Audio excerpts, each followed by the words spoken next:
बिहार सामान्य ज्ञान में आपका स्वागत है। आज हम बिहार की बेसिक क्लास को लेके चलेंगे। यहाँ से एक चीज़ बच्चे लोग ध्यान देंगे, जो भी बच्चे टीचर का तैयारी करते हैं, अपने एक चीज़ हमेशा जीवन में उतार लीजिए। एक प्रैक्टिस सेट आपको बनाने हैं, चाहे जैसे हो, एक प्रैक्टिस सेट बनाने हैं। बीपीएससी का प्रैक्टिस सेट ले लीजिए, कोई भी किताब का डिटेल्स करके अच्छे से पूरा क्वेश्चन बनाइए। दूसरी बात, अगर आपको कोई भी दिक्कत प्रॉब्लम होता है तो इस पर आप मुझे मैसेज, कोई प्रॉब्लम होता है तो मुझे मैसेज, टेक्स्ट मैसेज वगैरह कर सकते हैं। तीसरी बात, आप ध्यान दें, प्रैक्टिस सेट बनाने के बाद उसे रिवीजन प्रत्येक दिन करें, वो करना बहुत ज़रूरी है। अगर वो आप नहीं करते हैं तो कितना भी पढ़ लीजिए, कोई फ़ायदा नहीं है। इसीलिए प्रैक्टिस सेट भी रोज़ बनाएं और उसको रिवीजन भी रोज़ करें। और साथ में लुसेंट का किताब का जो टॉपिक है, आपको इस टॉपिक पर इसमें पढ़ाएंगे, आपको ज्योग्राफी और आपको ये पॉलिटी, दोनों चीज़ें हम पढ़ाएंगे। करंट अफेयर की चिंता नहीं करें, उसके लिए अलग वीडियो बनाएंगे। आज बुक मेरे पास नहीं आया है, कल से मेरे पास बुक आएगा, कल से आपको करंट अफेयर भी पढ़ाएंगे। चलते हैं अब टॉपिक की तरफ। सामान्य ज्ञान में आपका स्वागत है। अब देखिए, सबसे पहले बात करते हैं सर्वप्रथम अरब मुस्लिम आक्रमणकारी जो बिहार को बिहार कह के संबोधित किए थे। बिहार की लंबाई के बारे में बात करेंगे तो 483 किलोमीटर, चौड़ाई की बात करें 345 किलोमीटर है। और अक्षांशीय विस्तार की बारे में बात करेंगे तो 24, 20, 10, 27, 31, 15 है नॉर्थ।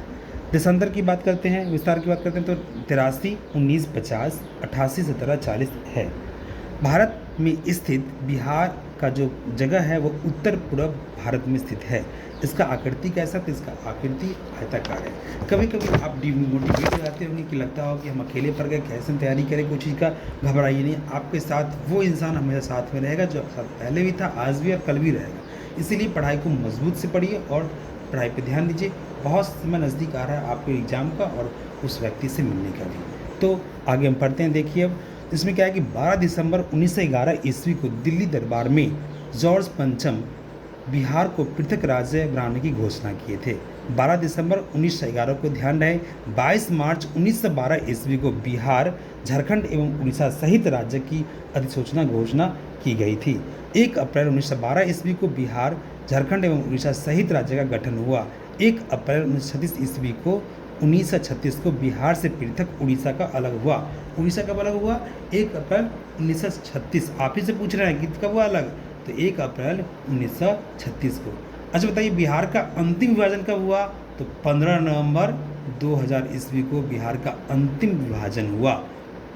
ठीक है, अब हम बात करते हैं, जब बिहार का अंतिम विभाजन हुआ तो उस समय टोटल बिहार में 55 जिला था। 55 जिला में बिहार को मिला 37 जिला और झारखंड को मिला उस समय मात्र मिला था उसमें 24 जिला झारखंड को मिला था। ठीक है, तो उस समय झारखंड को मिला था 18 जिला। वर्तमान में झारखंड में अभी 24 जिला है और वर्तमान में उस समय जो बिहार में जिला था उसमें केवल बिहार में 37 जिला था और लास्ट में बिहार में एक और जिला जुट गया जिसका नाम हुआ अरवल। बात करते हैं लैंड की, बात करते हैं तो उसमें बिहार को जो भूमि मिला था बंटवारा के समय में वो 54.155% मिला था और झारखंड को 45.845% मिला था। आगे हम बात करते हैं अगर कि बिहार का स्थापना तो 22 मार्च, कुल क्षेत्रफल 94,163 वर्ग किलोमीटर है बिहार का। और अगर हम बात करते हैं बिहार के बारे में कितना परसेंटेज भूमि है तो बात करते हैं तो देखिए यहाँ पर आप भारत के कुल क्षेत्रफल का 2.86% है। भारत का 12वां बड़ा राज्य क्षेत्रफल के अनुसार से है, ये 12वां राज्य है भारत का तीसरा बड़ा राज्य। जनसंख्या से पूछे तो तीसरा, अगर आपसे पूछेगा तो क्या बताइएगा आप? 12वां राज्य है क्षेत्रफल से और जनसंख्या से तीसरा। प्रमंडल टोटल 9 है। जिला कितना है? 38 है। अनुमंडल 101 है। प्रखंड अंचल 534 है। पंचायत कितना है? 58 है। नगर निगम कितना? 19 है। नगर परिषद कितना? 88 है।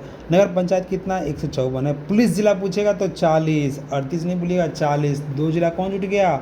नौगछिया और बगहा जुट गया, 2 जिला और इसमें। बिहार की विधायकी के बारे में बोलते हैं, बिहार का विधायकी मंडल कितना है?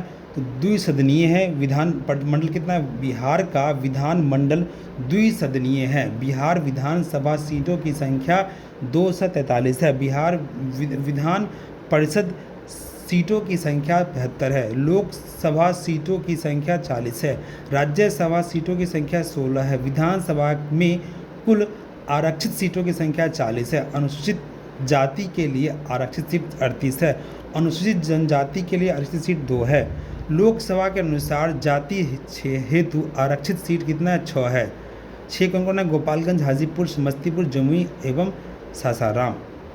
बात करते हैं बिहार के नेपाल की तरफ जो जिला छिड़ा हुआ है, 7 जिला है। कौन कौन जिला 7 है? पश्चिम चंपारण, पूर्वी चंपारण, सीतामढ़ी, मधुबनी, सुपौल, अररिया, किशनगंज।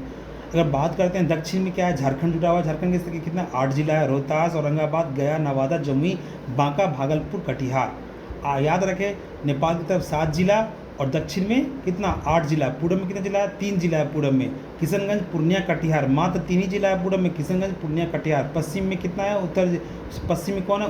उत्तर प्रदेश है, उसमें भी 8 जिला। यानी कि दक्षिण में झारखंड और उत्तर प्रदेश में दोनों में 8 जिला है। रोहतास, कैमूर, बक्सर, भोजपुर, सारण, सिवान, गोपालगंज, पश्चिमी चंपारण, ठीक है, ये सारा जिला है। और दूसरी बात, मैप को एक बार फिर से आप रिवीजन कर लीजिएगा, मुझे बोलना नहीं पड़े। अगर हम नहीं हैं वहाँ पर, नहीं सुन रहे हैं, तो भी आप सुन रहे हैं मेरी बातों को, इस मैप को आप रिवीजन कर लेंगे दोबारा से। फिर अगर हम बात करते हैं राजकीय चिन्ह क्या है, तो बौद्धि वृक्ष है, 2 स्वास्तिक के बीच में उर्दू से बिहार लिखा हुआ है। राजकीय वृक्ष क्या है? तो पीपल का वृक्ष है। और आप राजकीय पुष्प क्या है? गेंदा। राजकीय पशु क्या है? बैल है। राजकीय पक्षी क्या है? गौरैया। राजकीय मछली क्या है? तो मांगूर है। प्रथम राजकीय भाषा क्या है? हिंदी है। द्वितीय राजभाषा क्या है? तो उर्दू है। बिहार का राष्ट्रीय गीत क्या है? तो मेरे भारत के कंठहार तुझको सत सत वंद बिहार। कौन गाए थे? तो गीतकार थे सत्यनारायण थे, संगीतकार थे हरि प्रसाद चौरसिया और शिव कुमार शर्मा जी थे, याद रखिएगा। मान्यता दी गई थी वर्ष 2012 में। बिहार राज्य का प्रार्थना गीत क्या है? मेरी रफ्तार पर सूरज की किरणें नाज करें। अब हम बात करते हैं प्रमंडल। टोटल 9 प्रमंडल है। 9 प्रमंडल को हम डिटेल करते हैं, ध्यान रखिएगा, एग्जाम में पूछ लेता है। बताइए सीमांत किस प्रमंडल में पड़ता है? कभी पूछ सकता है। देखिए, सारण का मुख्यालय सारण में है। तिरहुत का मुख्यालय मुजफ्फरपुर में है। दरभंगा का मुख्यालय दरभंगा में। कोसी का मुख्यालय सहरसा में। पूर्णिया का मुख्यालय पूर्णिया में है। पटना का मुख्यालय पटना में। मगध का मुख्यालय कहाँ है? पटना गया में है। मुंगेर का कहाँ मुख्यालय है? मुंगेर में। भागलपुर का मुख्यालय भागलपुर में। मात्र आपका तिरहुत का है मुजफ्फरपुर, ठीक है, ध्यान रखिएगा। कोसी का सहरसा, बाकी लगभग सेम नाम है। सारण का छपरा, बाकी सब सेम नाम है, किताब देख लीजिएगा। अब देखिए सारण में क्या जिला है? तो सारण में 3 जिला है। सारण में है सारण, सिवान, गोपालगंज। तिरहुत में कौन है? पश्चिमी चंपारण, पूर्वी चंपारण, मुजफ्फरपुर, वैशाली, सीतामढ़ी, शिवहर। दरभंगा में कौन सा है? दरभंगा, मधुबनी, समस्तीपुर। कोसी में कौन सा? सुपौल, मधेपुरा, सहरसा। पूर्णिया में कौन है? अररिया, किशनगंज, पूर्णिया, कटिहार। पटना में कौन सा है? पटना, नालंदा, भोजपुर, बक्सर, कैमूर, रोहतास। मगध में कौन सा है? गया, औरंगाबाद, नवादा, जहानाबाद, अरवल। मुंगेर में कौन सा? मुंगेर, जमुई, लखीसराय, शेखपुरा, बेगूसराय, खगड़िया। भागलपुर में कौन सा है? भागलपुर, बांका। इस तरह से आपका पूरा ये फर्स्ट चैप्टर समाप्त हुआ। कल इसको अपलोड करेंगे वीडियो दूसरे चैप्टर का। फिलहाल देखिए कुछ शब्द आपके लिए हम कह रहे हैं। संघर्ष ही जीवन का सार है, इसके बिना कोई सफलता नहीं मिलता। तो कृपया ध्यान दें, जीवन में संघर्ष तो करना ही पड़ता है। जो इंसान आपके साथ रहना चाहता है वो रहेगा, कभी आपसे दूर नहीं जाएगा। इसलिए आप ये टेंशन में ना रहें, कल क्या होगा, सब होगा, अच्छा ही होगा। बस अपने मन को अच्छे से रखिए, अपने विचार को अच्छे से रखिए और पढ़ाई में कंसंट्रेट हो जाइए कुछ दिनों के लिए। सब कुछ बढ़िया होगा, भगवान आपके साथ हैं, वो भी आपके साथ ही रहेंगे और हमेशा रहेंगे। अब ये कहते हुए अब धन्यवाद। अब नेक्स्ट क्लास करना।